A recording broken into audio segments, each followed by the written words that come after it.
So I recently put a poll out there asking how much money do you actually need before you get started in investing in real estate? And the comments were all over the place. I got a lot of people who put down saying that you need 30% in order to get started investing in real estate. And then I got a whole bunch of other people who said 0. So in today's video, I'm going to be talking about how much money do you actually need to get started in investing in real estate, and what can you do if you don't have any money.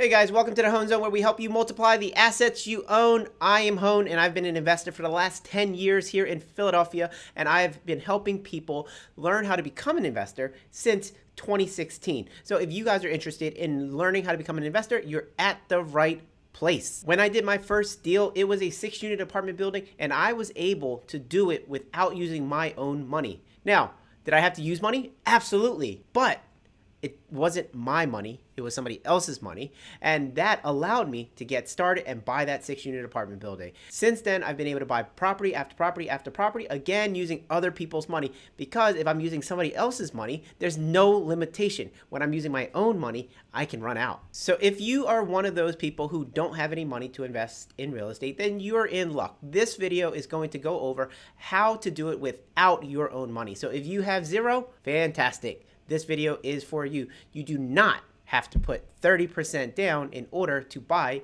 an investment property. Now, I can hear the comments now. Hoan, that's a scam. You can't do that. You're just going to make people get into a lot of debt, and that's going to be really bad for them. Maybe. But if you're in the mindset that debt could be good, that there's such a thing as good debt, then all of a sudden your world opens up and it allows you to start buying more assets so that you can escape your 9-to-5, create that financial freedom you want, and then ultimately live the lifestyle that you want. But instead of just talking about it, I'm going to show you guys using the blackboard. All right, here we are at the blackboard. Usually, and I'll be completely upfront, usually I don't even prepare for when I do these examples. I just do them right off the fly, and I hope for the best. So here we go. Let's run into it. Let's do it. All right, this property, let's say it's worth $200,000 ARV. ARV stands for after repair value.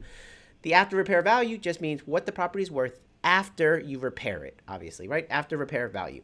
So this house is $200,000. If I were to buy this house and use it as a rental property, then I would need to buy it all in for $150,000. How did I come up with $150,000? Well, I like to do something called the BRRRR strategy. So that's BRRRR. That stands for buy, renovate, rent, refinance, and repeat. So I love this strategy, and in order to accomplish this strategy properly, I like to buy properties that are about 75% of the ARV all in. And when I say all in, I mean including your finance costs, your holding costs, your closing costs, and any other fees that might be associated with you buying the property and refinancing it. So buying, renovating, and then refinancing, all of the costs associated to that, all in, I want to be at the 150, or said another way, 75% of the ARV, in this case, $200,000. Now, why do I want to be at 75% of the ARV? Well, it's because I don't want to have any money in the deal. Remember, $0, right? $0. So let's stay on topic. $0. If I can buy the property for $150,000 all in, then that means I will be able to pull all of the money back out. So let's look at how that looks here. Okay, so here's the house, right? And I'm going to make it a sad house. And then I'm going to repair it. Here's a hammer, right? So I'm going to repair it, and then it's going to be a happy house.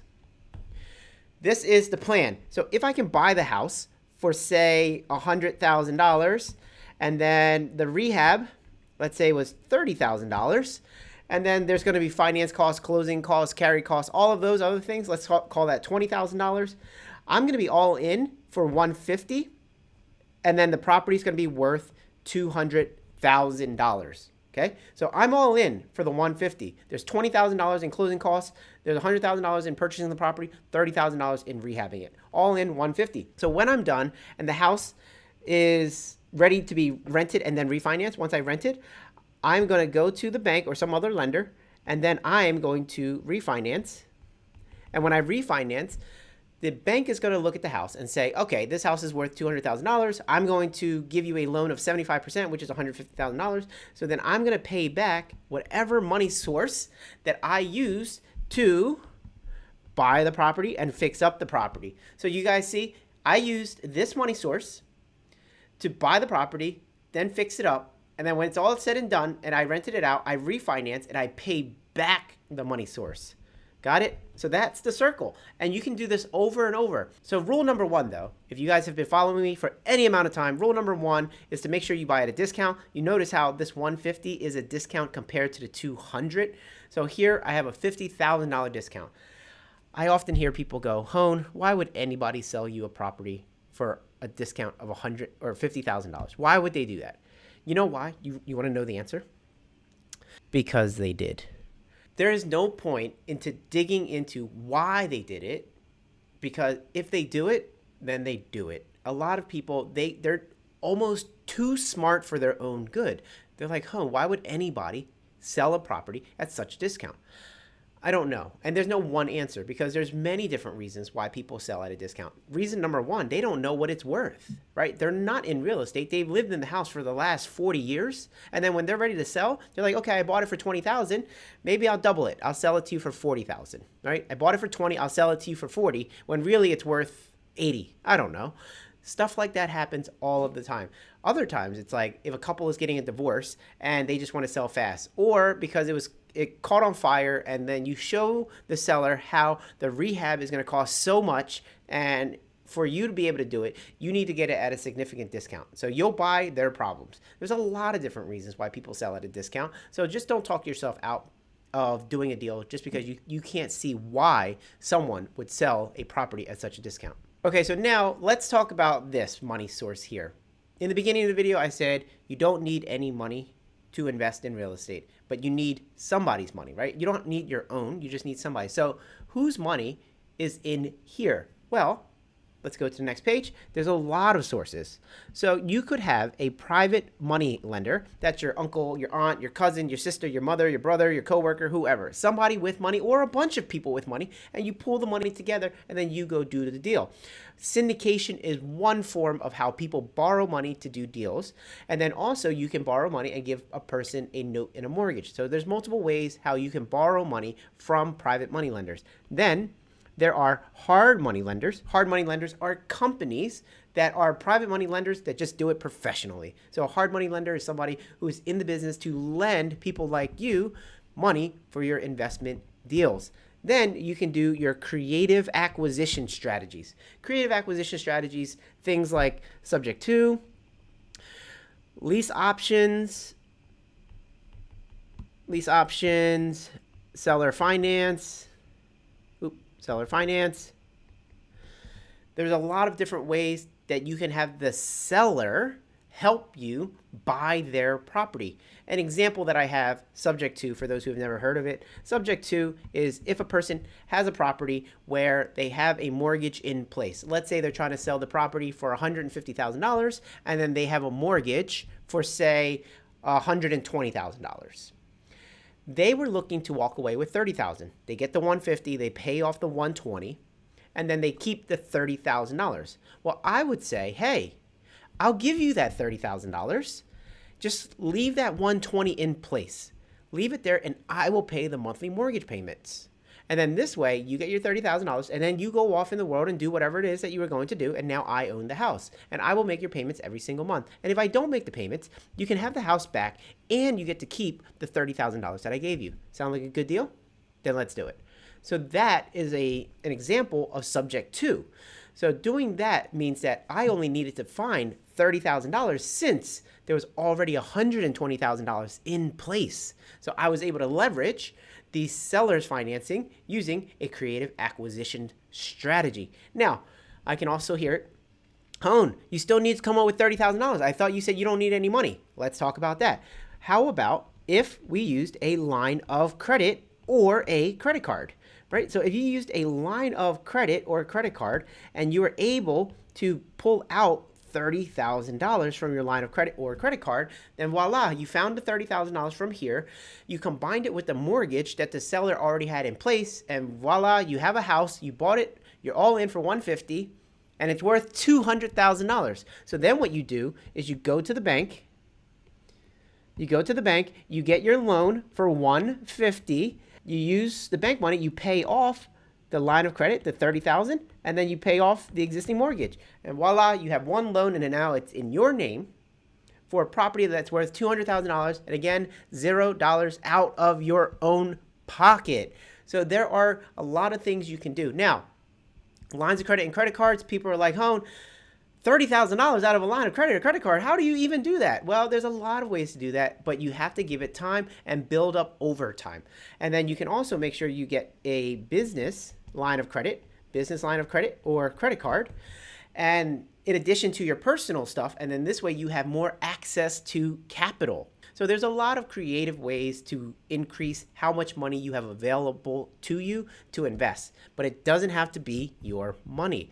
So if you have, say, $70,000 in lines of credit and credit cards, and you only took 30, you still have $40,000 left to do other things. So you might have to pay their mortgage payment every single month. So you take the mortgage payment money out of their line of credit or your line of credit. And then you might also have to pay for the interest for the line of credit. Use this money to pay itself.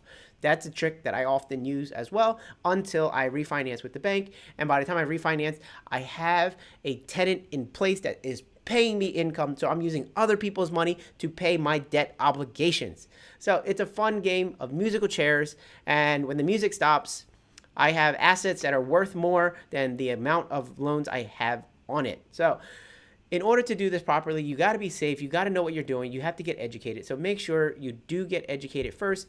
For 2022 coming up, I don't know when you're watching this video, but it's not 2022 yet. If you're interested in learning more about how to become educated in real estate investing, check out hoanzone.com/2022. Again, hoanzone.com/2022.